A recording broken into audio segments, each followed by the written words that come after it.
Building a portfolio with Fidelity Basket Portfolios is kind of like making a sandwich. It's as simple as picking your stocks and ETFs, sort of like your meats and other topics, and managing it as one big, juicy investment. Now that's pretty good. Learn more at fidelity.com/baskets. Investing involves risk, including risk of loss. Fidelity Brokerage Services, LLC. Member NYSE SIPC. It is runoff time in Georgia. Early voting starts on Monday, November 28th for the December 6th election. If you are a Georgia voter, head over to votesaveamerica.com to make your plan. And if you want to help out no matter where you live, you can donate and find remote and in-person volunteer opportunities to make sure the War Not campaign has the resources that it needs. 51 senators means the difference between a true majority or being faced with another 2 years of roadblocks like problem children, Kristen Sinema, and Joe Manchin. Yeah. Manchinema. No thanks. Yeah, I could live without that. Make sure that every Georgia voter can make their voice heard again at votesaveamerica.com. Also, Warnock is a great candidate and a great person, and I want him in the Senate. Hot Take is brought to you by Lomi. Amy and I have both talked about our little struggle compost situations. Never really been able to nail it. Sorry about that. Come out as bad composters. We're bad composters. Somebody wrote an article about that, by the way. I know. Yeah. Sammy. Sammy Grover wrote an article about us being bad composters. So there's that. Because apparently that shocked people. I don't know why people thought I would be a good worm charmer, but yeah, I'm not. True. But Lomi allows me to turn my food scraps into dirt with the push of a button. Lomi is a countertop electric composter that turns scraps into dirt in under 4 hours. There's no smell when it runs, and it's really quiet. I feel great knowing that I'm composting and creating soil instead of waste. I have basically limitless supply of dirt for my houseplants, which have become an addiction, Amy. Like, I have so many houseplants. I love houseplants. Yeah. Great. I think, who doesn't like more greenery inside their home? I mean, it's driving the cat crazy because he's like, ooh, I can pounce from here. But I'm not going to stop. Since I got my Lomi, I throw out way less garbage. That means it's not going to landfills and producing methane. Instead, I turn my waste into nutrient-rich dirt that I can feed to my aforementioned plants. If you want to start making a positive environmental impact or just clean up after dinner that much easier, Lomi is perfect for you. Head to lomi.com/hot and use the promo code HOT to get $50 off your Lomi. That's $50 off when you head to lomi.com/hot and use promo code HOT at checkout. Food waste is gross. Lomi is your solution. With the holidays just around the corner, Lomi will make the perfect gift for someone on your shopping list.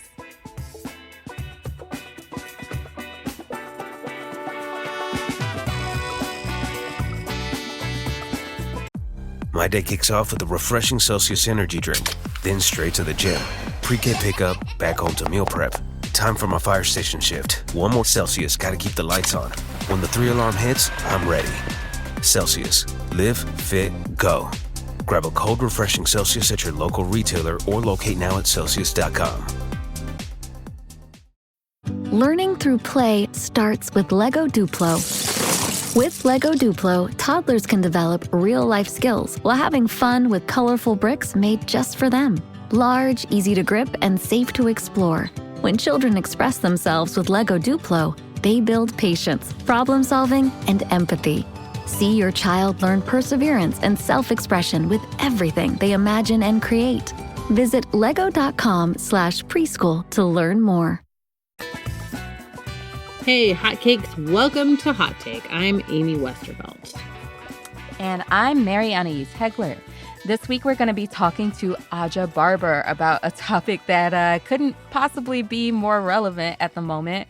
We're going to be talking about shopping, Amy. Yep. Right? That's right. Shopping, consumerism, and all of the ways that intersects with climate change. Eek. And of course, colonialism as well. Yep. So Aja is a writer and stylist and a consultant. She works at the intersections of sustainability and fashion.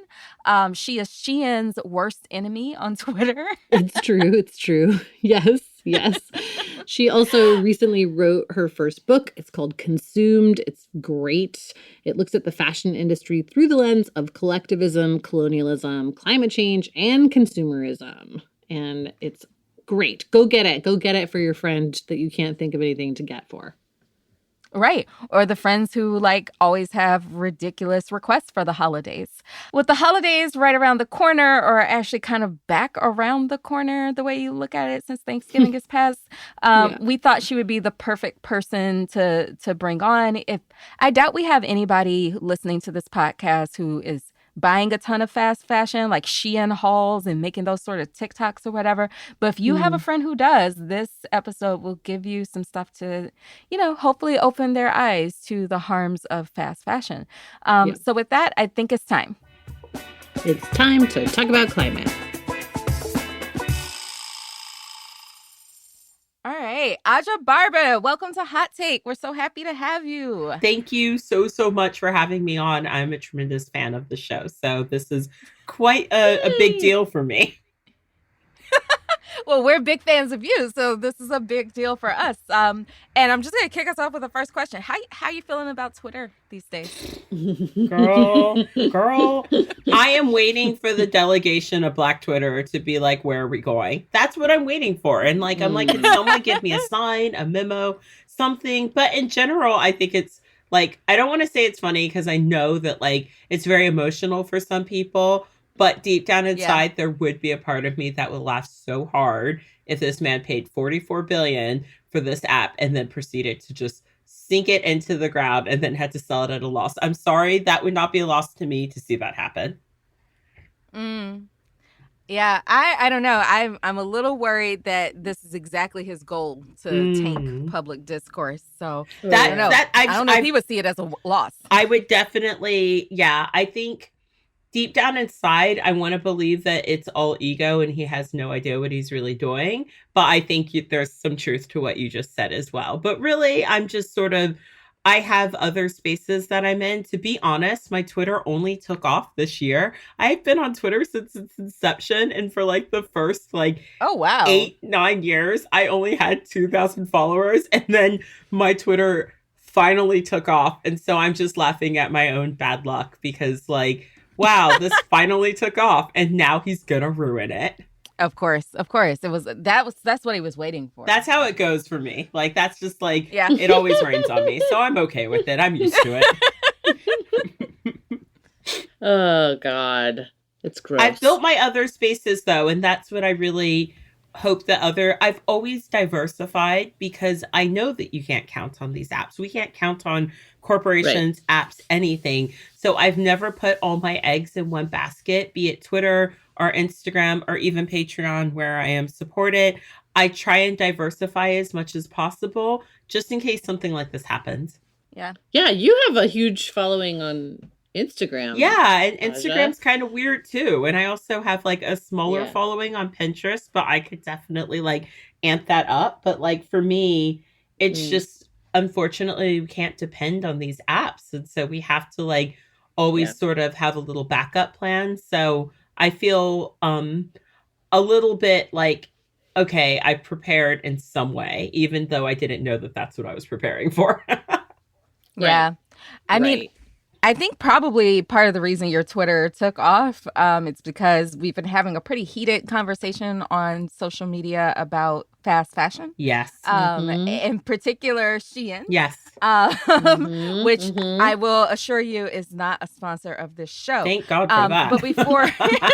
But before we get into Shein, I wanted to just get you to explain the link between climate change and fast fashion. Yeah. I think a lot of people get that there's a lot of waste and they probably think it's more connected to plastics in the ocean, which, is also related to climate, but still. Can you just give us your elevator speech on that? By the way, there's a lot of microplastics too, because 60% of the fabrics on Earth currently are polyfibers. And whenever we wash polyfibers, which do come from plastic, which does come from oil, what happens is these garments shed and it gets into our water supplies, our soil, our food sources, and our ocean. And so this problem will come around to bite us in the ass so hard. And unfortunately, people don't see that. They just see a cute dress, and they don't see the exploitation of other people. They just see a cute dress. But eventually this problem is going to mess with all of us. And that's what I want people to understand, is that our liberation is intrinsically tied to the liberation of people in the global south. But how this problem is connected to the climate crisis is depending on who you ask, because it's been heavily debated. Some say that the fashion industry accounts for 10% of all global carbon emissions. And you can... Wait, how many? 10%. And you can play around with the numbers because different reports are definitely going to say different things. But what you need to know is the fashion industry and how we choose to consume garments is aiding in this problem. And like, fast fashion is not even a problem that like we need, right? It's not the same as food. It is something where this is created by materialism, consumerism, and pernicious marketing. And so a lot of these problems with the climate crisis are more challenging, but whether or not we choose to buy 68 garments a year from someone who's exploiting someone else, that one shouldn't be the challenge. And yet, here we are. But if you want another link to how it's going to aid in climate crisis, and this is something that I always tell people, there's a lot of water like that goes into creating garments. And so, for instance, cotton as a crop is known to be a pretty thirsty crop. That is, again, one of those things where people will debate the numbers, but some people say it's something like 3,000 liters to like make a t-shirt and jeans, right? That's a lot of water to grow clothing, essentially, to grow fibers that will be turned into clothing. So if you have fast fashion corporations like H&M who are admitting that they're incinerating billions of dollars worth of garments that they didn't need to produce. And we know that like some of those garments are cotton. And we know that we live on a planet that already has water insecurity, and that's only going to be heightened during climate crisis. What damage is the fashion industry actually doing to issues like that? Yeah. Well, and I think it's worth pointing out that the synthetic fiber thing is not an accident. Like that's part of this whole, like as they did with plastic more generally, oil and gas companies saw the potential for synthetic fibers to become a revenue stream that replaced their revenue when, people started using less oil and gas in transportation and residential. And that's like a big part of why we're seeing this explosion. So like, Absolutely. And they've made it so cheap that they undercut all the natural fibers, and that's on purpose well, to take market share. That's right. So they can't, a cotton farmer can't compete with the price of a cheap polyester. A silk manufacturer can't compete. Wool is another one. So like any natural fiber is going to have a hard time competing with the perniciousness of like the polyfiber industry, because they have by far taken the fashion industry by storm and undercut everyone. And that has been by design. And it's been like relatively fast too. Like, very fast. Right? I mean, yeah. The fast has two meanings. It's true. Well, one of the things I talk about, like I'm a little bit older than a lot of people on Instagram and social media in general. I always say like I'm a social media grandmom. And there's a real privilege in being that person, because I remember when we didn't have these systems. I remember when you would buy your clothing from the department store and they would get shipments in 4 and 5 times a year.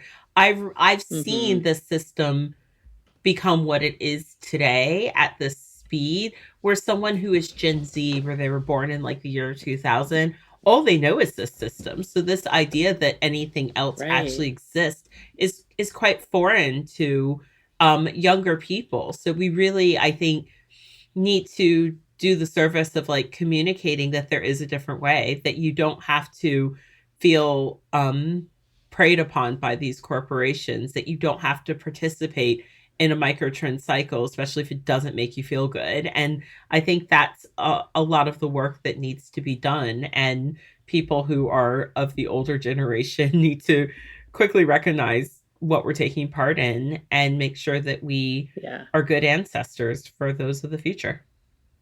Mm-hmm. That's so wild. I'm a little older than Gen Z, Gen X, too. But so I really, and like, of course I've noticed that, there's more and more clothing being, marketed and sold on Instagram. But like, I honestly had not thought much about how different it is from when, I was buying clothes as like a teenager or even in my 20s. That just was not a thing. Not a thing. Didn't even exist. Yeah. Actually, thrift store shopping was a big thing I was like a 90s California kid, so like it was like secondhand clothing was a trend, actually, It depends on where you live, because I was in Northern Virginia and my my mother always bought stuff for me from the thrift store, but it was not cool. In my high school. And so I kept that to myself because I didn't want to get ragged upon. I was ragged upon for enough, Yeah. Why give them one more reason? That's the first time I have ever heard somebody say ragged upon. You have been in London, girl. Ragged on. I know. I just realized when it came out, it sounded really funny. Yes, I didn't want to get upon. I just didn't want to get dragged. Like, I was already like, a nerdy nature weirdo who liked fashion and stuff. I wasn't looking for one more reason to get teased by my peers. I remember telling one of my peers that oh yeah, I got these trousers from a charity shop, and he was like, oh, so you're wearing like a dead person's clothing, which really made me think, oh, that's really horrible. And then, of course, later on in my career, I learned about, the secondhand clothing trade and how it is impacting people in the global South. And of course, in Ghana, dead white man's clothes. Yeah. Oh my God. Yeah, it's also, that's like saying you're breathing a dead person's air because a dead person stood where you were standing one day. Like, that's ridiculous. But it made me feel horrible. I was like, great. I know. Way to open your mouth and find yourself in a position where someone can make fun of you for something else. Right. So there's a lot of fast fashion out there, like you've already mentioned H&M, but Shein really takes the cake. So can you explain what makes Shein so much worse than their competitors? Just the size and the speed at which they can move. Like, if they were not a completely evil company in many ways, I would actually think they were really fascinating, because the way in which they work is so much faster than H&M or Zara. And because they don't have brick and mortar, that is an expense that they don't have. They can turn over a copy of a design faster than anyone else through algorithms and figuring out what's going to sell well and what isn't.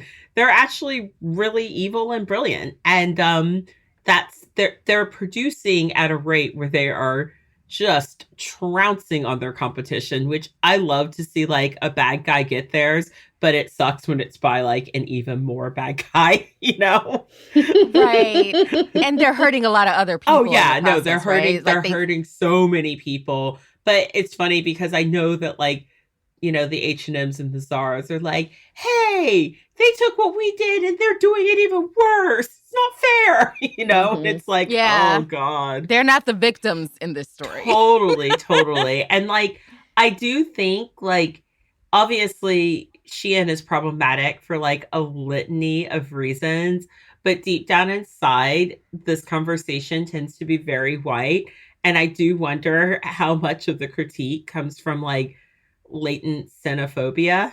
You know what I mean? Because they are Chinese owned and they're not trying to play by any of the rules of the West. And I feel there's a lot of oh, we hate them. But deep down inside, I'm do you hate them because someone you formerly exploited is doing what you do better than you do?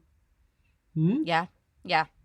I'll also just add, Shein adds about 6,000 new items of clothing every day. Yeah. The average cost of about $10. Yeah.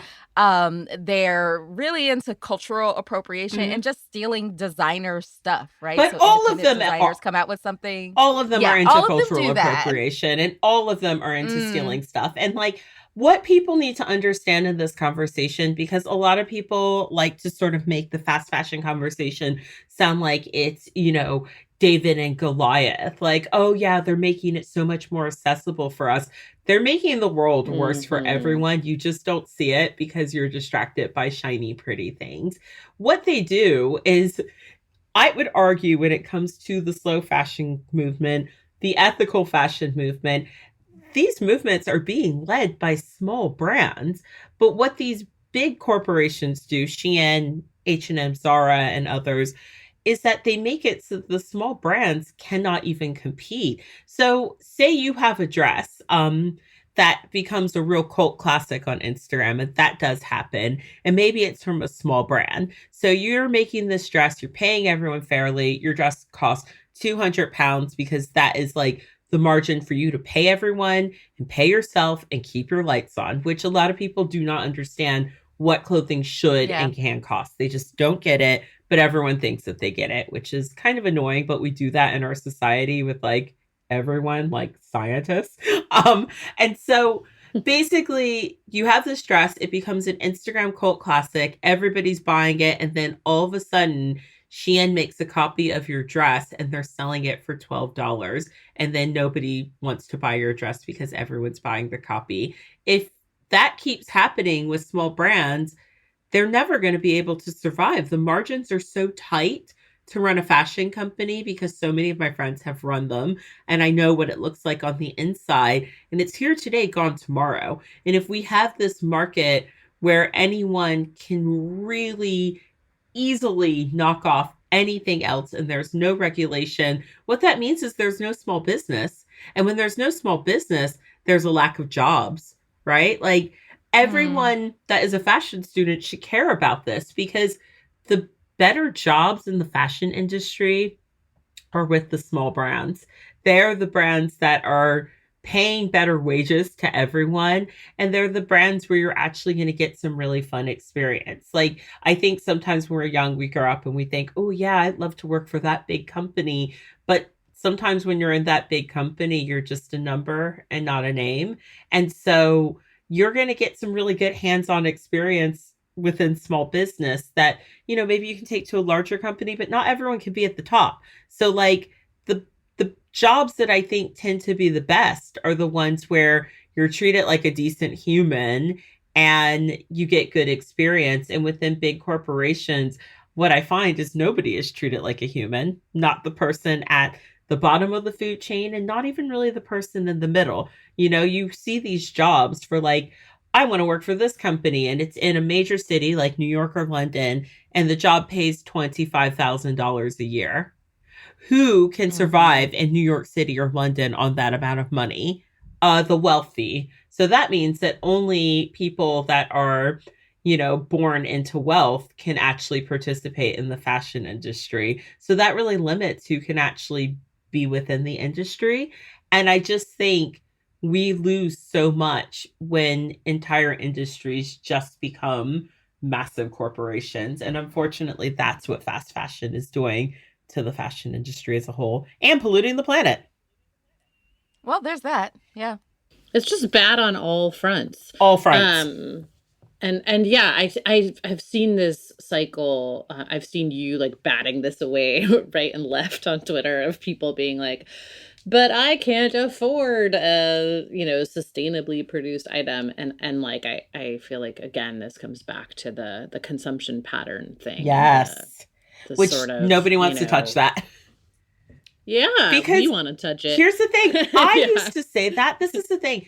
As someone who has a platform, I talk all the time about like the various ways in which I used to lie to myself.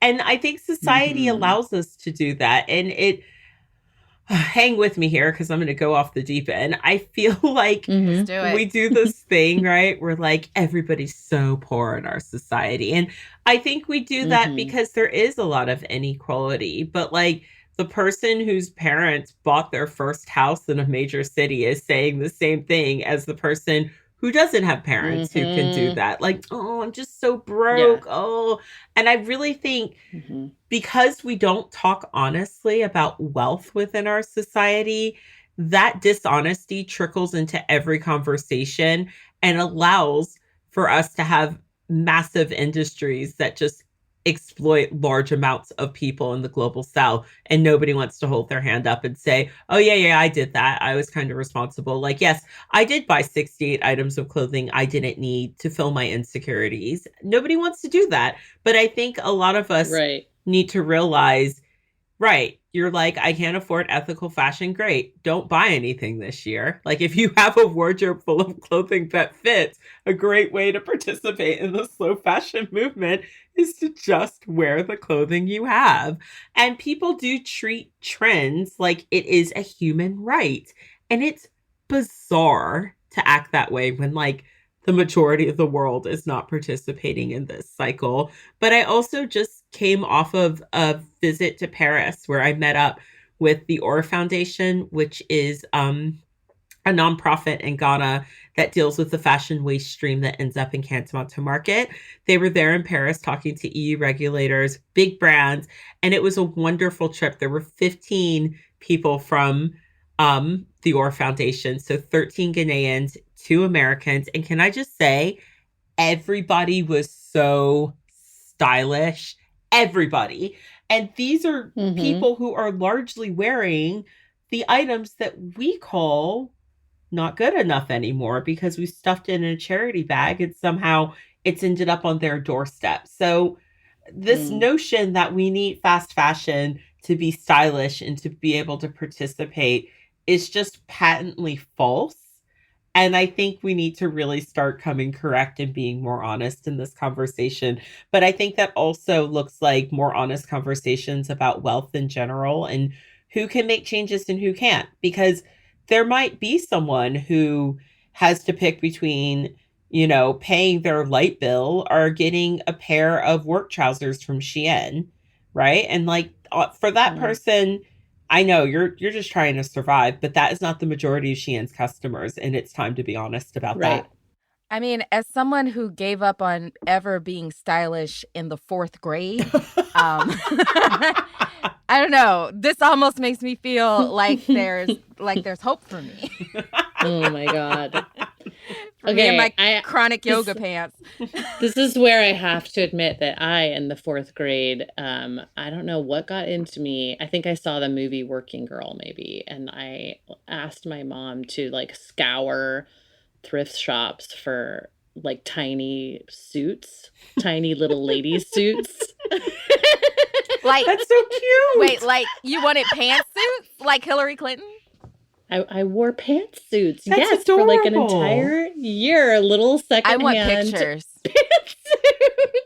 Okay, but that is way more stylish than like the bajillion copycat girls who were all in like the same sweatshirt from the Limited, right? Like Yes. you I mean, had yes. your own personal style where they all I look did. like clones. I did. And in fact, one girl, in an attempt to be mean to me, said something like, "Why do you always dress so sophisticated?" And I was like, if you think that's a burn, I've got news for you. Well, I Oh just my God. I also want to say all of the coolest people in the fashion industry all have like similar stories about like getting made fun of for their clothing or not growing up with the right things. Like anyone who is not like Richie Rich in the fashion industry, and there's a few of us, all have like Mhm. really similar stories about like being the kid who like dressed a little different and then like people would make fun Mhm. of you, but like you knew what your personal style was. It wasn't your fault they didn't get it. Right. Exactly. And yeah, exactly. I was like, whatever, they don't know.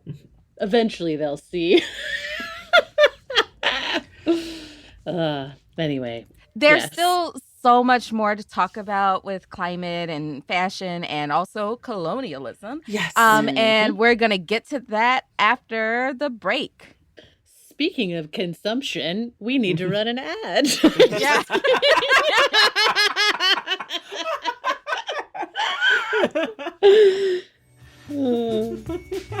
Oh man.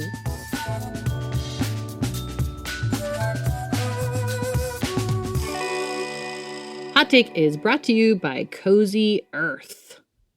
I have a weird sheet addiction, Mary. Yeah, weird. It's weird. I love sheets, and I particularly love super soft sheets, and I particularly love Cozy Earth sheets because I don't have to feel guilty about how much I love them. She loves So soft good. sheets and she cannot lie. It's true. It's true. They're made using the finest premium viscose from highly sustainable bamboo. The bedding is naturally temperature regulating, which is great for me because I'm a sweaty sleeper. Sorry. Gross.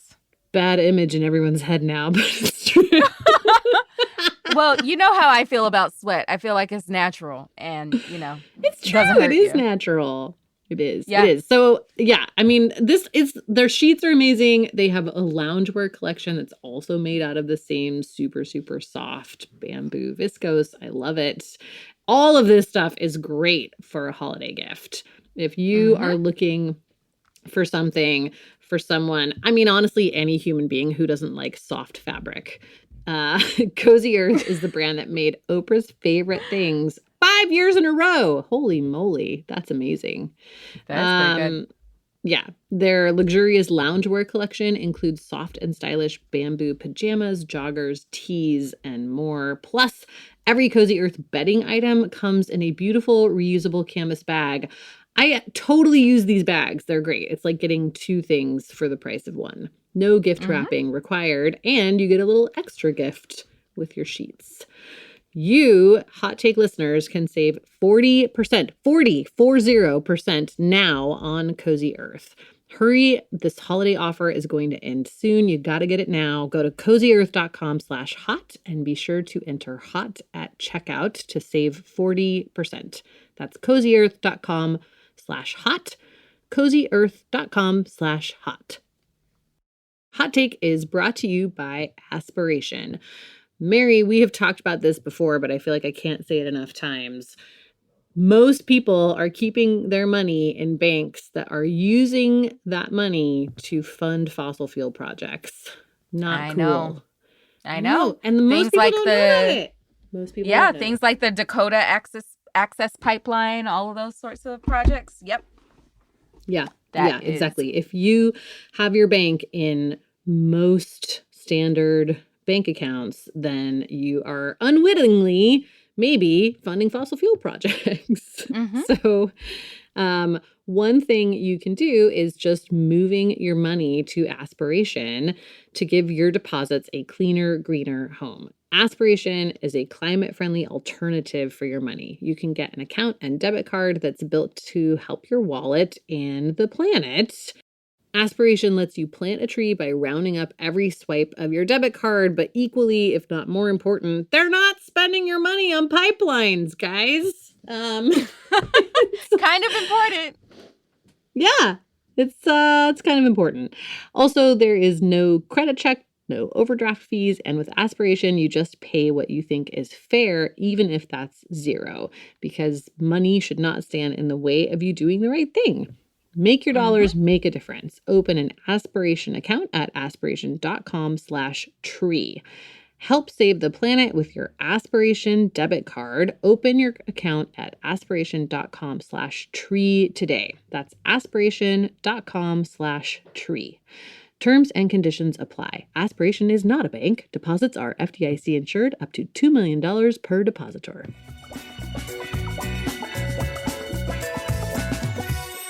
Okay, so Aja, we want to talk about your book, which is fantastic. It's called Consumed, and it looks at the connection between supply chains created by multinational fashion corporations and the colonial empires that preceded them. We love it.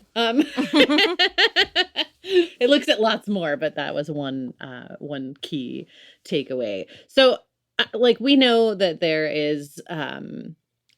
are all of these huge direct connections between how people look at climate as being a problem that's too big to solve and how people look at the fashion industry as one that's too big to fix.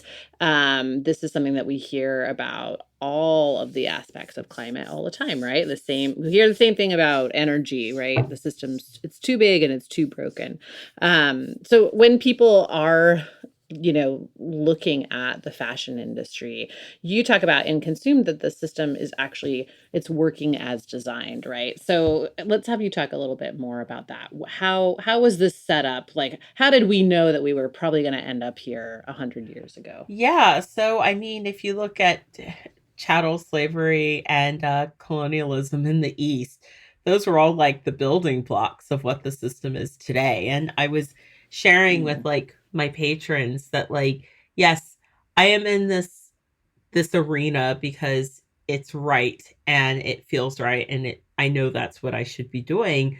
But for me, there's a personal issue as a Black person from the United States who is the descendant of enslaved people.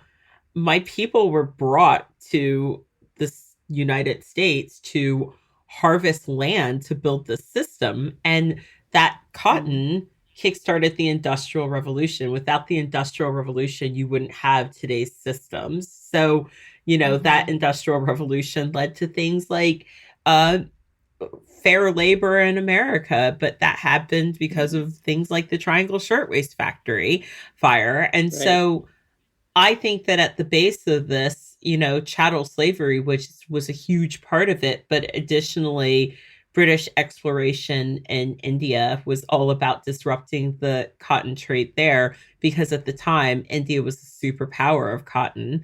They were killing it in the textiles, and the British went there to set out to disrupt that, and they did.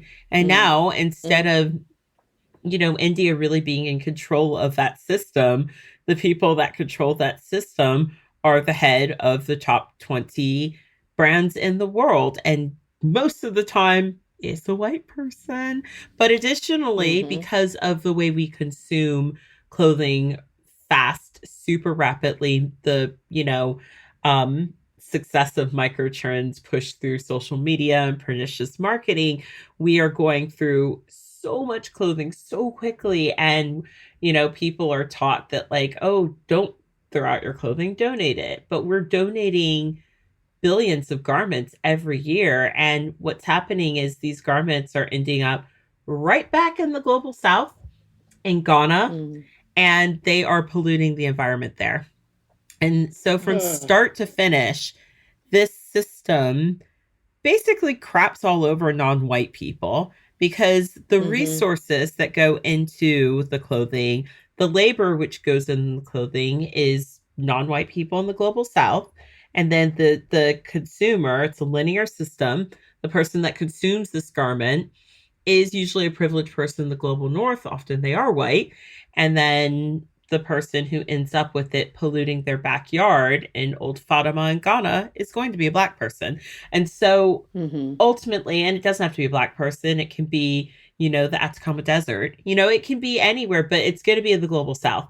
You don't see mountains of used gross clothing, outside of a politician's house in London. But I would argue that's exactly where it should be. But instead, we're exporting this problem and we're sending it to the global South and calling it charitable, when this is not an act of charity. This is an act of like environmental violence. It pollutes the beaches, it pollutes the water. The amount of clothing that comes into Canton every single week, I think it's 15 million garments. Now, bear in mind that the population of Accra is 3 million people.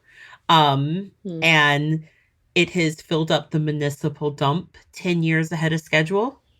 So the citizens of Ghana, and it isn't just Ghana, it's Uganda, it's Rwanda, it's Kenya. I would argue pretty much every, so many countries in the entire continent of Africa are dealing with this problem. and it's an ecological disaster. This is like what we did with electronics recycling in Asia. Yeah, in totally. the 90s, right? Exactly. And early 2000s. It's crazy. We just find the global north finds its sort of global dumping grounds for this stuff. And then like the grossest part is, how it gets marketed to consumers as like, you're doing a good thing. Charity. Yeah, exactly. Dumping your stuff on these At this point, I or would just buying less. Yeah, at this point, I would actually rather, like, if it isn't something that is good and usable, I would rather that people actually throw it away in the global north, because if that keeps happening, then it will force us to have to deal with our textile issue ourselves and come up with some sort of actual recycling scheme, because currently only 1% of textiles are recycled. 1%. That is wild. So people are buying clothing weekly, essentially. And unfortunately, what we also know is that the quality has just like gone right downhill. And so when you have clothing and you have a system that's just been degraded and, downgraded, what you have is like one-time use clothing, but people are still putting it into a charity bag going, oh, someone in Africa might want that. Well, surprise, they don't. It's trash. And if you know that it's trash in your heart of hearts when you're putting it in that bag, don't donate it, because nobody is going to want it. Nobody.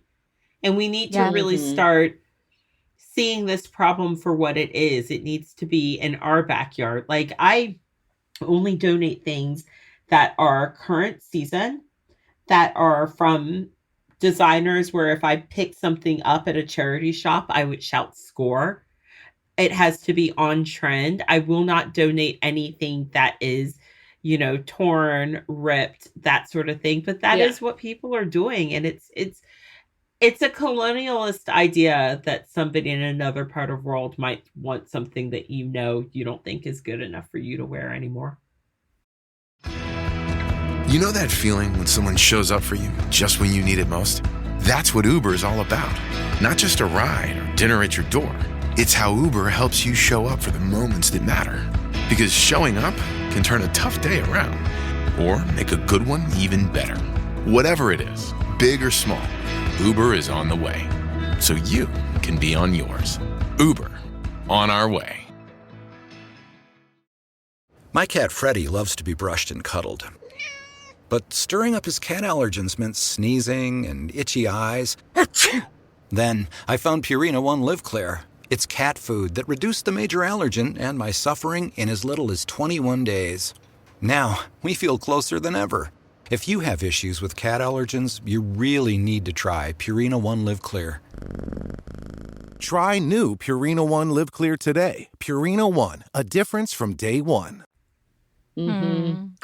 It's almost like you're saying that we have enough clothes on the face of the earth already. Oh my God. So the fashion industry spits out 100 billion garments a year, and the human population is only 8 billion. And let's be honest, 50% of our planet lives on what, $5.50 a day? So like half that amount, because only maybe 3 million of us are actually somewhat participating in this system. So the fashion industry is producing a lot of clothing for a small portion of humanity. And at this point, what are we, 8 billion in the population for 100 billion garments every single year? Yeah, we have enough clothing. Wow. I mean, wow. I don't want to see the fashion industry go away, because I want those small ethical brands to thrive and survive. And I want there to be a world where they can, but I don't want the fashion industry to look anything the way it currently does today.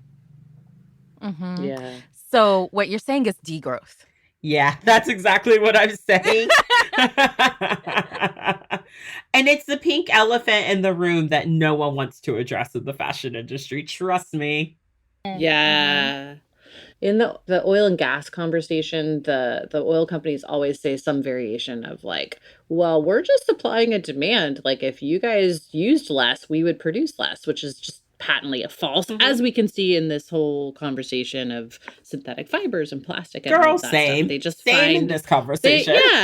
So yeah, like if people were saying, okay, we need to change consumption patterns, but how do we do it in a way where the system is actually forced to also change and not just like try to find other ways to push it? I do think that the corporations have to lose our attention and lose our money. Like, I think that consumer power is huge in this conversation. People love to say, oh, it has nothing to do with me. It needs to be regulated. Well, yeah, but who is going to regulate something if you don't care, right? If you are okay with this system, if you're still participating, if you're still going, oh, I feel really bad, I guess I'm going to go and like buy myself a dress or a new cardigan from like this store that I know doesn't treat people well.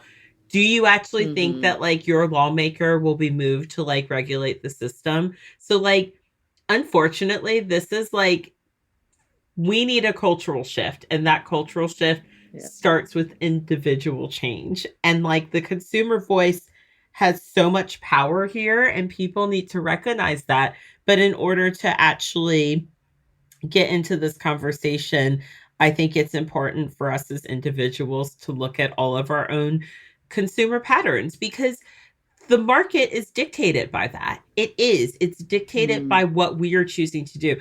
There is a reason why every fast fashion brand is now starting to roll out their resale sites. Like, they're all trying to take a piece of the resale market that has been built by, you know, companies like Vestiaire, The RealReal, eBay, Depop. They want that cut. They don't want you going to those places to sell your clothing. Why profit once when you can profit twice? And the reason why they're doing this is because they are responding to consumer demand.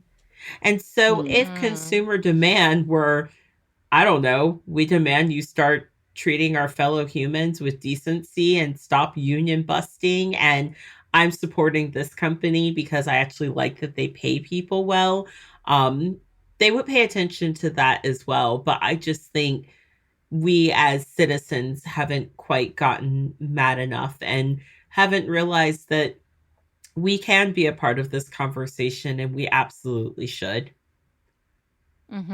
Yeah, I think you're getting at this like weird pendulum swing that happens in climate discourse overall, where it was like for a really long time, people felt so guilty about climate change, like, you know, about what they ordered for lunch or the last flight that they took and all of that. And they were like, it's all my fault. And like, they just felt so guilty that they just completely shut down and did nothing. Yeah. And then there was this movement to be like, actually, it's all these companies' fault. And, you know, there's a whole lot of truth to that. And so people were like, it doesn't matter what I buy or what I use or how many flights I take. It's like, whoa.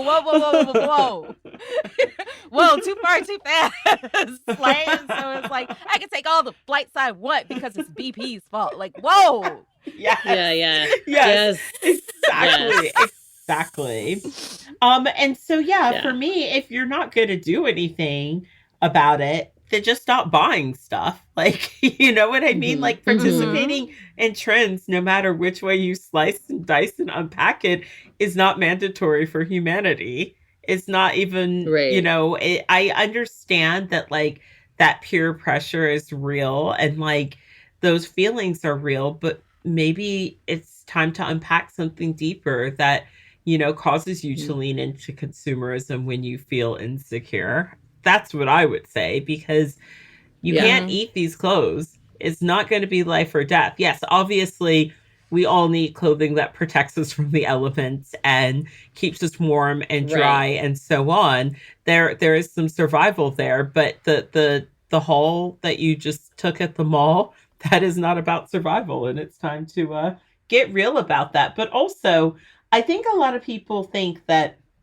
participating in consumerism, the way we've sort of been told to do it, because one of the things I reference is like every cult film that I grew up with has like a makeover scene that involves tons of shopping bags. And I think I think that seeps into our brains like really early, as much as we don't want to admit it. And I think that really impacts how we like view, you know, ourselves. Like, oh, you really want that person to like you? Well, then you need a makeover with new clothing. Oh, you're starting a new job. Okay, well, you need a makeover. I think really getting to the heart of like, is this system even making me happy? Is something that people don't do enough of. Because when I think back upon like when I was buying fast fashion, largely I was feeling really unhappy, and like I had a job that I would hate. So I would like go and visit the stores before I would go into this extremely stressful job where I would get yelled at and blamed for stuff. Or I didn't feel comfortable with the people that I was quote unquote friends with. They made me feel insecure because they were all really rich. So I would like buy things that I didn't need so I could feel rich too, even though I do not come from wealth. So I think really unpacking what's behind why we buy could be like the key to all of this. And then once you sort of get to that, those like targeted ads, you can just bat them away. You're like, keep on moving. And that's what I really want for people ultimately, to ask yourself like, but do you even like this? Because I think buying the amount of clothing that we're buying is actually exhausting. And if I could get people to really think deeper about this topic, the humanity element, the lack of connection we have to the things that we buy, I think a lot of people would find that they don't like it. I get a lot of people that will message me and be like, yeah, you know, when I first found your Instagram page, I was like, I don't like her. I don't like her message. This isn't for me. I'm going to keep shopping. And then, you know, I started to like read every day, which you were right. And I started to go, no, I think this is for me. So I took a 2-week break. I said, you know what? I'm going to unsubscribe all these apps, and it's going to be really hard, but I'm going to do it. And then they're like, so now we're on 6 months, and I managed to save enough money to buy a really great coat from a designer that I always told myself I couldn't afford. But the truth of the matter was I was pissing away all my money on things that I didn't really need or want. And I just want to say thank you. And I get those messages every single week, which really speaks to like a real deeper issue there. And that's ultimately what I want. I want people to ask themselves questions and interrogate consumerism. And always remember that for every low cost that we see, there's a human cost. And we might not be paying for it, but somebody else somewhere in the world is. And that's at the heart of the matter. Yeah. I just want to add, you said that we can't eat the clothes. You definitely can't when they're covered in lead, which is a thing that Oh, God. You don't want that near your baby. You don't want that near your child. You don't want that near your skin. And that's another thing, right? An industry where there's very little regulation and everybody's just marking their own homework is an industry where bad things can happen. And unfortunately, like Shein's clothing was tested by like a group in Canada, and they found lead. They found 5 times over the legal limit of what's allowed, which is funny because you would think there would be no lead in any clothing, but apparently there's a limit. And I just thought like little concerned about that. I don't want this. I don't want this. Like, and one of the things when you stop like participating in a lot of fast fashion, you stop buying from a lot of stores and you start like caring a little bit more and being like, okay, I'm going to buy one pair of trousers from this ethical brand. The thing I notice most, because I'll still go into fast fashion stores to like look around and see who they're like copying. I always notice how strong a lot of these stores smell of chemicals now, and I didn't notice it before, which is terrifying. Wow. Or like one time I ordered something from a ethical line in a department store, and I noticed, oh my God, I really don't miss the amount of plastic associated with like non-slow fashion. Like I had forgotten that like every time you order from like a big corporation, they are going to send you 5 times the amount of plastic than anything needs. Where when you're buying from ethical brands that are more thoughtful about this stuff, oftentimes your garment is going to arrive wrapped up in brown paper with like a twig of lavender. You know what I mean? Yeah. The over packaging really drives me insane. Oh, the over, like, but it it's really does. everywhere, and all the corporations do it. And like, even like when you go into like a store like Urban Outfitters or Anthropologie, every single one of those items comes in its own individual plastic. Every single one. I took a video recently outside of the Urban Outfitters in Shortage because somehow all of their like trash was just like right outside the store. And it was just boxes and boxes of individual plastic wrapping. Ugh. Yeah. Wow. And that's like every Urban Outfitters in the world and other Right, stores as well, right. every mall store, you know, and it's really interesting because my niece I always say you should talk to kids about this stuff because they get it. They really get it. Like, and if you just break it down for them, they really start to understand. So I have a small clothing line with my friend Laura. Her brand is Laura Jean. And It's very beautiful. thank you. And my older sister, it's an ethical clothing line. Don't worry, nobody's getting rich here, but we are paying people well. We're making clothing that will stay in your wardrobe for a long time. And my older sister bought one of the sweaters, and my niece saw the invoice when it came. And she called me actually and was like, Aji, mommy got one of your sweaters and it was $100. And I was like, actually, kiddo, it was 100 pounds. And she was like shocked by that amount. And so I could see in her childlike brain that she was thinking that like Aji is making $100 for every sweater that is sold. So I had to break it down for her. I was like, no, this is not how this works. How it works is Aji and Laura design a garment together.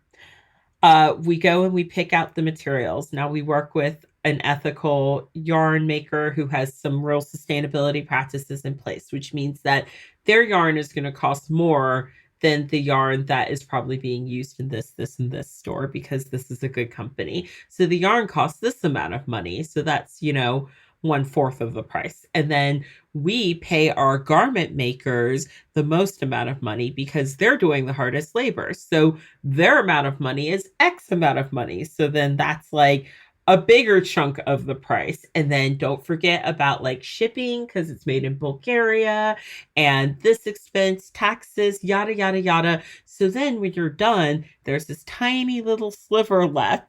And Aji and Laura split that. And that's why Aji's not rich. And she was like, oh, like really understanding that like it isn't just, this or that goes into it, that there's a lot of moving parts here. And if you pay people well, then the price tag should actually show that and reveal that. So the next question she had was, okay, so like this is how it should be done. Why is everything so cheap at the mall? And I was like, here's where I ruined your childhood, basically. And I had to tell her a lot of the stuff that you're seeing at the mall, that price tag reveals that somebody in that supply chain is not being paid fairly. Somebody is being exploited. Chances are maybe they're using plastic fibers, which are very cheap because plastic fibers, polyester, has been pushed into the market and it undercuts all the natural fibers. So that's very cheap. So that's how you get the price down. But I guarantee you the person that made that garment, they weren't paid very fairly. So maybe they make 10 cents an hour, So at this point, you're looking at what? $2 for this shirt. And then there's a huge markup because that's what the corporation does. And that's how you get a t-shirt that costs $10 in the mall. And she was just shocked by it. And now when she receives clothing from someone and it is, a brand that she's not familiar with, she will call me and say, do you think that this brand pays people? And I'll be like, what's the brand? She'll be like, it's this. And I'm like, unfortunately, no, they don't. She's like, okay, I don't want clothing from there anymore. She will actually like get excited when her mom buys her something secondhand on ThredUp, or a lot of her clothing comes from ThredUp actually. And she understands what's happening behind the scenes. So she's cool with that. She is absolutely fine with wearing secondhand clothing, where with me, I looked at it as a marker of shame because I was surrounded by snobs. So if we can have this conversation with all the kids in our lives, that is going to create so much change. And I think also about like the holiday season and how stressful that is for parents, especially those that might not have, money, or money might be tight. Imagine if we could actually unpick consumerism among the next generation and how much of a difference that will make when it comes to the pressure that's put on parents. It's a win-win. Yeah. Totally. That's the thing too, is like we were talking about degrowth earlier too, which I feel like we should like briefly define here. But also like it's, you know, it's sort of the opposite of the endless growth model, right? Of capitalism, this idea that we have to always be making more money and cutting costs and growing the size of a company. And that is a recipe for endless overconsumption. And the thing of it is, and I feel like this gets talked about in climate a lot too, but I still feel like people fight against the idea that actually doing that, making things work better for everyone, makes life better for everyone too. Like it is actually preferable across the board. Yes. Like the only losers in this situation are multinational corporations, which are not people, despite their large efforts to convince us otherwise.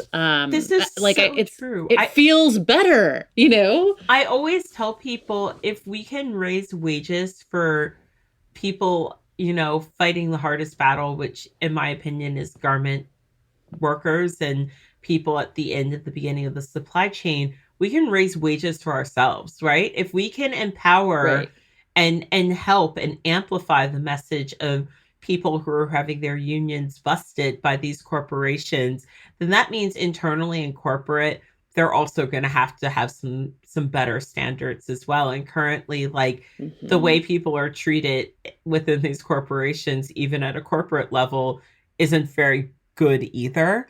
And so by joining the fight on the ground there, we can really ensure better wages for everyone. And that's really important because we're losing that battle. The gig economy is just a microcosm of what's happening with the fashion industry, with like all of the outsourcing and no one owning their own factories. That's the same thing that you see with like ride sharing apps, right? And house renting apps. It's one of those things where it's just making it so that it's harder to be fair in a competitive market, basically, and be treated well. Yeah. There's a really, really great book by Roland Gayer called The Business of Less. And what it basically talks about is how, like, you know, fair treatment and placing the environment first is actually really good for business and good for the environment.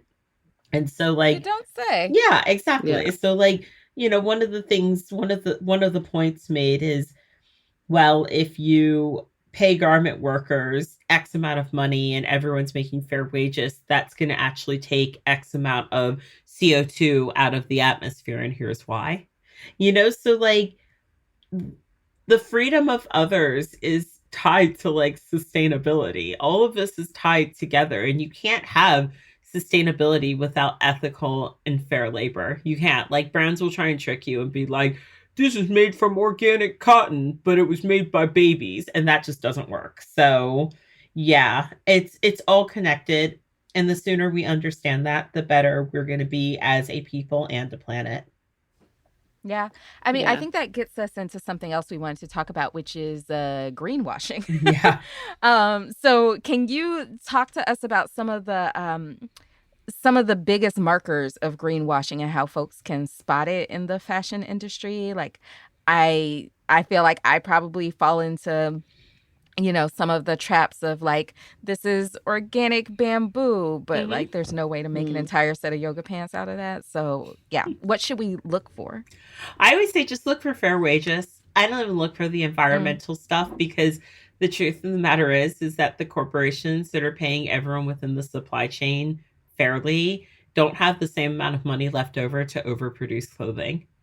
So if you don't even want to like look at like the environmental credentials, because a lot of that can be really confusing, ask the company if everyone makes fair wages. Be like, are all of the people making the clothing making above living wage? Because any company that is actually like ethical and really worth their salt in the sustainability conversation will be able to tell you right off the bat, absolutely, here's what we're doing, here's what we're ensuring, these are the factories we work with, this is what's paid hourly. I mean, with my line with Laura, it's obviously really small, but I can pretty much tell you like who has made certain sweaters and knitwear pieces. Like that's how tight it is when you actually care about this stuff, and when you're working with like small workshops and places where like people's general well-being is placed above like greed. And so I don't even bother with the environmental stuff as much anymore, because I think the better brands are never going to be the ones that are overproducing the clothing to the point where we're dumping it all in the global south, because you can't really afford to when you're actually running an ethical business. So just look for the ethics. Mm-hmm. Mm-hmm. That's a good point. So like, what are the solutions in the greenwashing field? Like, is there any kind of accountability for false claims? There is. So that's a growing conversation right now, which is really exciting because I love to see it happen to these corporations. But there's been a lot of pushback. I think right now H&M is catching it. There's a lawsuit currently in the States where they're being sued for misinformation. The Consumer Market Authority in Norway also said, hey, this is bad information. There's a Consumer Market Authority in the UK who recently took some brands to task for greenwashing, and one such brand actually made their whole environmental section disappear overnight when they realized that they were going to be held accountable. So yeah, there's some regulation happening. There's definitely some things. We're at the beginning of it, but basically if a corporation really can't prove that like the fabric that they're using is better for the planet for X, Y, and Z reason, there's going to start to be some fines, and there will be more lawsuits. And I think that's really exciting. It's a bit early in the game to say like what the final shakedown of this all is going to look like, but I'm just happy something is being done finally. Mm-hmm. Yeah. Amen. Yeah. We're going to talk about the stress that comes with gift giving and how to get rid of it coming up right after this break. A hot take is brought to you by Smile Actives. Are you self-conscious about your smile due to stains? Are your teeth aging you? Popular food and drinks are known to stain teeth. Beverages like coffee and wine stain them over time. So what can you do to brighten your smile? Well, you should give Smile Actives a try. Smile Actives is safe, effective, easy to use, and will keep you smiling proudly. I was going to say, to smile more, you should drink more wine and coffee. But no, you're right. Smile Actives. Yes. No, you can drink more wine and coffee. Just use the Smile Actives, right? That's right. That's it right. Works. Perfect. I really love coffee. I drink a pot of it every day. No, I did not mean to say a cup. I mean a pot. Yep. A whole Yep. ass Chemex by myself Same. every day. Yep. I'm not going to stop. So that's why I have Smile Actives. That's right. Exactly. 97% of Smile Actives users in a clinical trial reported up to 6 shades whiter on average, all within 30 days. Have you ever wished you had whiter, brighter smile? All the time. All the time? Well, before you visit a dentist, you should know that your whitening treatments can be very expensive, and it's not just the price. You also have to book the appointment and schedule time away from work or family to sit in a dentist's office chair while undergoing the procedure. And also, the last time I did this in a dentist's office, it hurt. Like my teeth were That's right. like sore. Not I didn't fun. know your teeth could get sore. Mm-hmm. Yeah. Yeah. Expensive and really unfun. Versus very this, which is unfun. very easy. You just add it to your toothpaste. Right? And what if you ain't got dental insurance? See, now we're getting into a whole new territory. Fortunately, now you can try Smile Actives at home or anywhere, anytime. Smile Actives offer a safe and an affordable alternative to these expensive whitening procedures. Simply add Smile Actives Pro Whitening Gel to your regular toothpaste. It's been formulated with polyclean technology to boost stain removal and deliver active whitening ingredients into teeth's grooves and crannies to get better whitening. Smile Actives is the whitening boost your favorite toothpaste needs to give you the smile you deserve. Visit smileactives.com/hot today to receive our special buy one, get one free offer plus free shipping and handling. That's smileactives.com/hot. This show is sponsored by BetterHelp. Therapists are trained to help you figure out the cause of challenging emotions and learn productive coping skills. 2 things I think we could all use more of all of the time, especially right now. Are you headed into the holidays staring down the barrel of complicated family relationships? Check out BetterHelp. Yep. You don't know how to set boundaries with your obnoxious family members or your obnoxious or whoever in your life, even with your job. Therapy can help with that. Yep. It's true. If the shorter, darker days are getting you down, BetterHelp is your friend. I love BetterHelp. Honestly, I feel like it has helped to create so much more access to therapy and so many more options for people. It offers all the benefits of in-person therapy, but it's more convenient, more accessible, and more affordable, which is amazing. As the world's largest therapy service, BetterHelp has matched 3 million people with professionally licensed and vetted therapists who are available 100% online. Plus, it's affordable. Just fill out a brief questionnaire to match with a therapist, and if things aren't clicking, you can easily switch to a new therapist anytime. You don't even have to tell them. Nope, you can just ghost. I know. I shouldn't tout that as a benefit, but come on, let's be real. Nobody likes having that conversation. No, it could not be simpler to just change. Anytime, any reason, you just change. There's no waiting rooms, no traffic, no endless searching for the right therapist. You have this entire ecosystem of therapists available to you. Learn more at your fingertips. Yeah, exactly. Learn more and save 10% off your first month at betterhelp.com/hottake. That's BetterHelp, HELP.com/hottake. So I will admit that I have like pretty extreme gift anxiety. It's one of the things that I specifically do not enjoy about this period of the year. So I'm gonna start us off with a very specific but also generalized question. Let's say just like in general, you have like maybe a couple of pesky family members who, I don't know, like are never happy with anything that you actually give them. Don't give them shit then. Don't give them anything. We're not done. So like they're not happy with any gift. And they're also angry with no gift. What do you do with those people? Like, I'm asking for a friend, just in general, nobody specific. Lump of coal. That's what I do. But that's a fossil fuel. Oh, yeah, you're right. Can't even give them that.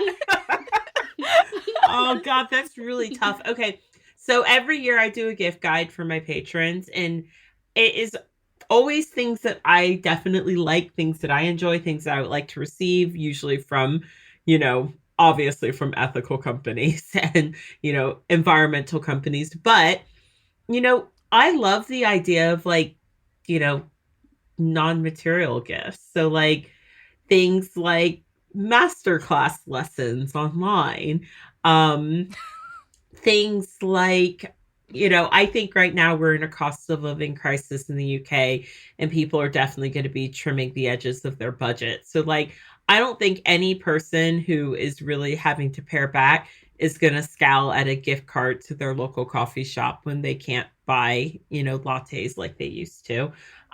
So I always say food is a great one. Non-items that definitely don't hang around houses. So like, for kids, I always get kids products from Lush because it's really fun. It's a little bit upmarket, which means that like that's not something that they're going to get every day. And it doesn't sit around my sister's house because it's not a gigantic piece of plastic. And so things that can actually be used, not material items, not plastic things. I think for clothing items, you really have to know the person well and, know that they asked for the certain thing.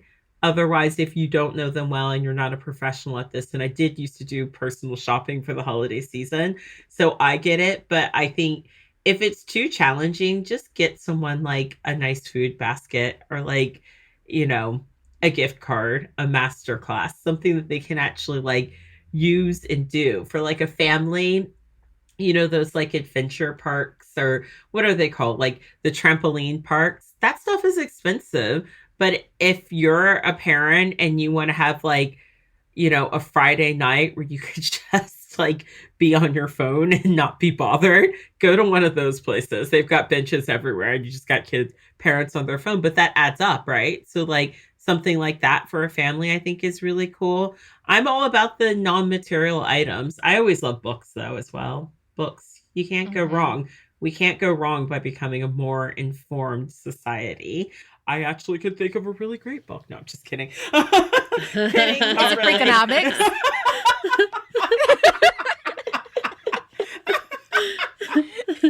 It's not Freakonomics. It's not Freakonomics. But yeah, I just think non-material items are like really the way forward, because I think we all learned during the pandemic that holy crap, we have a lot of stuff. So maybe let's try and get away from the stuff this holiday season. And if it must be stuff, like maybe we should try and go the secondhand route with some of that stuff. So like I have started doing secondhand items for people for Christmas. Like my niece in the UK, she really wanted this bag from a designer that I consider quite basic, that I would probably not be caught dead buying from, but she really wanted it because that's what her age group is into.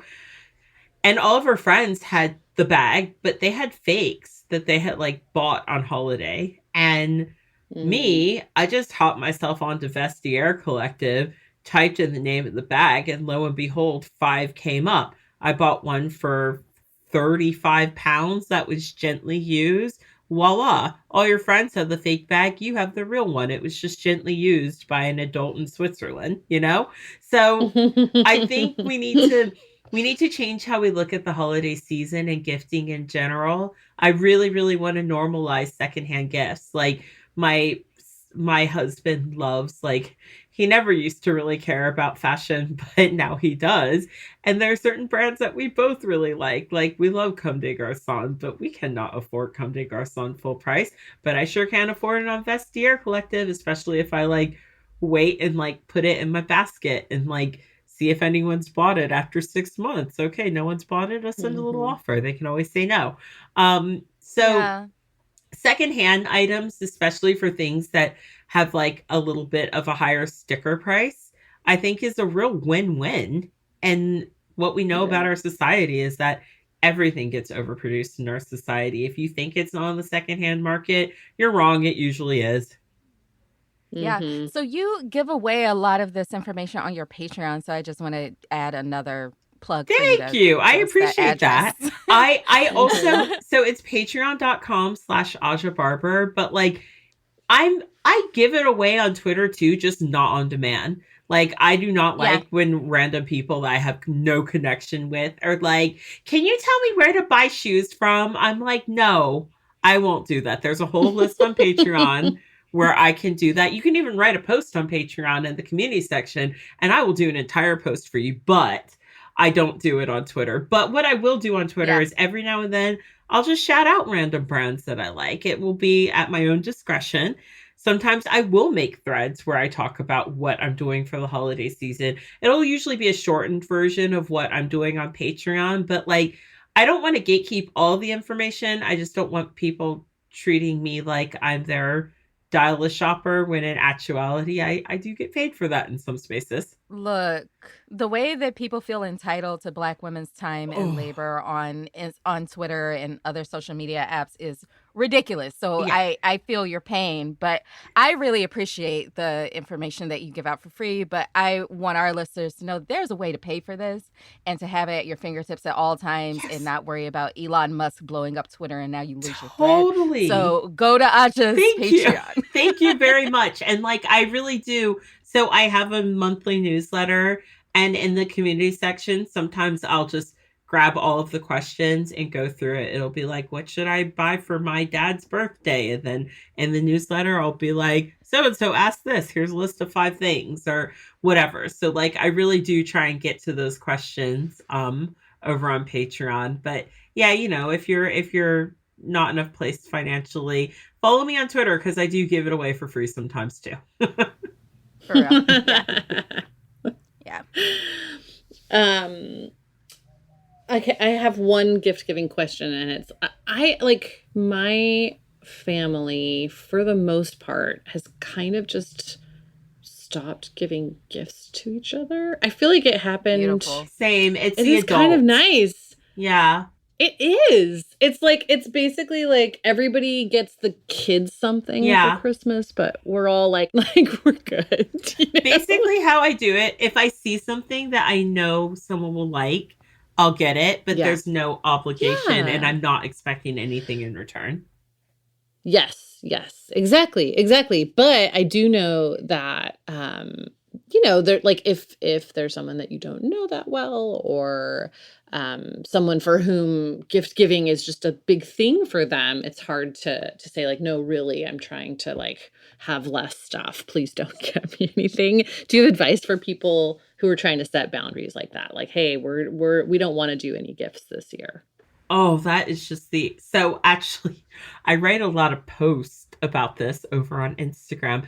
And the first viral post I had was about this topic. And what I figured out was the reason it went viral was because people were sharing it all over social media in hopes that that one person would see it and catch a dang hint. So what I would say is start posting the message loudly on social media, not directed at any one person, but definitely directed at that one person. And like, if they're on there enough and they see it, hopefully they'll take it on board. You can be like, 10 reasons why I don't want a material item, and then like connect it to like, the environment being destroyed.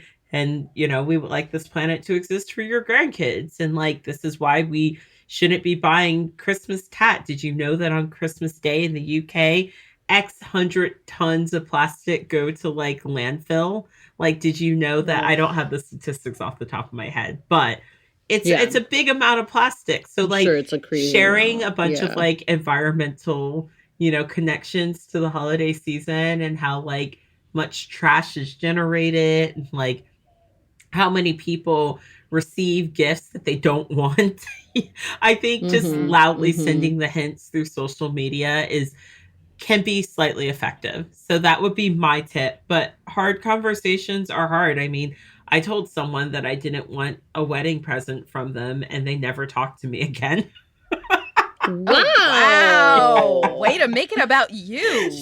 I mean, Steve and I were living in a small London flat, and we had no money, and like, we just didn't want stuff. We were just like, please, no stuff. Give us money. And somebody got real bent out of shape about that one. I mean, my advice would be just fake your death, if you don't want people to give you gifts. But I think, I actually think that your response is more mature and less avoidant. So it probably will cause less consternation. I think what we need to do is have the conversation about like consumerism year round. It needs to be pretty constant, so that when the holidays arrive, nobody feels like you're pulling any punches. It's really in line with what you're saying all along. And so when they're like, surprise, I got you a jokey mug, you could be like, absolutely not. Like, take this home with you. Just throw it at them. Exactly. Toss it in the trash as they're watching. No, I'm just kidding. No, but like keeping this conversation going just before the holiday season is really crucial here, because then people are like, well, you know what? I'll just like, don't buy her anything. She said she doesn't want anything. Yeah. I mean, what you can do for folks in your life who like insist on getting a gift, buy them Aja's book. That's right. Totally That'll send a message. Oh my God. It'll send a message and give them nightmares. There's literally a chapter called The Black Friday Trick. I can't believe that the UK started doing Black Friday. That's like the most obvious glaring example of it being just complete bullshit. But you need to do not have Thanksgiving. But That's right. You need to understand though that the UK was definitely like home to fast fashion, like in the early 2000s, and so the conversation about fast fashion and ending it needs to happen here, because this place definitely made it popular. So Yeah, Mhm. this is a consumer society here for sure. Definitely on a smaller Yeah. scale though, because like smaller houses with no closets. Right. Yeah, Right. there's that. So, well, I feel like I'm ready to tackle the holiday season, and So by do that I. I Thanks, mean, Sasha. We're just not buying anything. No one's buying anything. Yeah. We're just gonna Yeah. buy nice food, maybe some like nice Yes. soaps and stuff that you can actually use up and then not have hanging around your house. But no plastic tat, no fast fashion. You know, we're Yeah. gonna give people money if anything else, like because we're in a Money, cost a good of living bottle crisis. of booze, maybe. Good Yeah. bottle of booze Yeah. if they're And we're gonna if they buy drink. books. We're gonna buy books, They but drink, we are yeah. not buying crap that people don't need. Say it with me. No crap. Yes. No crap. No coal. No coal. No coal either. Oh man, you've changed. Now I can't even use that line. You've really like, I'm like, crap, you can't give people coal. No, you can't give them a coal. You give them a lump of dirt, Okay, I'll do that. A Here's a rock. lump of soil. Just a rock. right? Go grow something, you lazy bitch. You know what would be a really nice present for somebody? A homemade herb garden. Like if you had like, Yes. you know, just some pots hanging around and you're just pottering in your kitchen. I would love that if a friend were like, Mhm. I just, you know, grew these herbs myself and you can use them fresh in your kitchen. Like there are so many things where if someone gave that to me, it would be so much more meaningful than like, I bought you a hat from a store that like you don't like. You know what I Mm. mean? Yeah, Right. for sure. For Yeah. sure. Right. Yeah. So, anyway, thank you so much, Aja. This was a great conversation. This was So a good. wonderful way to spend my day, and I just really enjoy you both. And I'm grateful Hey. for the work that you do. So thank you for having me. Yay. Thank you. you.